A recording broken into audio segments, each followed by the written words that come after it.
தென்மேற்கு வங்கக்கடலில் ஏற்பட்டுள்ள ஆழ்ந்த காற்றழுத்த தாழ்வு நிலை காரணமாக ஏற்பட்ட மோசமான வானிலையால் உயிரிழந்தவர்களின் எண்ணிக்கை 6ஆக உயர்ந்துள்ளது. 17 பேர் காயங்களுக்கு உள்ளாகியுள்ள நிலையில் காணாமல் போனவர்களின் எண்ணிக்கை 6ஆக அதிகரித்துள்ளது என்று வானிலை ஆய்வு மையம் தெரிவித்துள்ளது. புத்தளம், பதுளை மற்றும் அம்பாறை மாவட்டங்களிலே மரணங்கள் பதிவாகியுள்ளதாக தகவல்கள் தெரிவிக்கின்றன. இயற்கை அனர்த்தம் காரணமாக 98,635 குடும்பங்களைச் சேர்ந்த மொத்தம் 3,30,894 பேர் பாதிக்கப்பட்டுள்ளனர். அதே நேரத்திலே 5,305 குடும்பங்களைச் சேர்ந்த 16,553 பேர் நாடு முழுவதும் 183 பாதுகாப்பான இடங்களுக்கு இடம்பெயர்ந்துள்ளனர். 21 மாவட்டங்களில் 267 பிரதேச செயலக பிரிவுகளில் பலத்த காற்று, வெள்ளம், மரங்கள் சரிவு மற்றும் மண் சரிவு காரணமாக பலர் பாதிக்கப்பட்டுள்ளனர். மேலும் 82 வீடுகள் முற்றாக சேதமடைந்துள்ளன. 1,465 வீடுகள் பகுதியளவில் சேதமடைந்துள்ளன. மேலும் 82 வீடுகள் முற்றாக சேதமடைந்துள்ளன.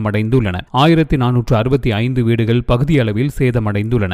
இதேவேளை சீரற்ற காலநிலை காரணமாக 17,635 குடும்பங்களைச் சேர்ந்த 59,997 பேர் தமது உறவினர்களின் வீடுகளிலே சென்றுள்ளனர். இந்த நிலையில் தென்மேற்கு வங்காள விரிகுடாவின் அதிகாலை 2:30 மணி நிலவரப்படி திருகோணமலைக்கு வடகிழக்கே சுமார் 100 கிலோமீட்டர் தொலைவிலே ஆழ்ந்த காற்றழுத்த தாழ்வு நிலை கொண்டிருந்தது. இது வடக்கு வடமேற்கு நோக்கி மெதுவாக நகர்ந்து இலங்கையின் கிழக்கு கடற்கரையை நெருங்கி புயலாக வலுப்பெறும் என எதிர்பார்க்கப்படுகிறது. இந்த வானிலை அமைப்பின் காரணமாக நாட்டின் பெரும்பாலான பகுதிகளில் வானம் மேகமூட்டத்துடன் காணப்படும். வடமாகாணம் மற்றும் திருகோணமலை மாவட்டத்துக்கு மிக பலத்த மழை மற்றும் பலத்த காற்று வீசும் என எதிர்பார்க்கப்படுகிறது. வடமாகாணத்திலும் திருகோணமலை மாவட்டத்திலும் 150 மில்லிமீட்டருக்கும் அதிகமான மழை வீழ்ச்சி எதிர்பார்க்கப்படுகிறது. வடமத்திய மற்றும் வடமேல் மாகாணங்களிலும் மாத்தளை மற்றும் கேகாலை மாவட்டங்களிலும் 100 மில்லிமீட்டருக்கும் அதிகமான பலத்த மழை வீழ்ச்சி பதிவாகும். ஏனைய பகுதிகளிலும் அவ்வப்போது மழை பெய்யக்கூடும். வடக்கு, வடமத்திய மற்றும் வடமேல் மாகாணங்களிலும் திருகோணமலை மாவட்டத்திலும் அவ்வப்போது மணித்தியாலத்துக்கு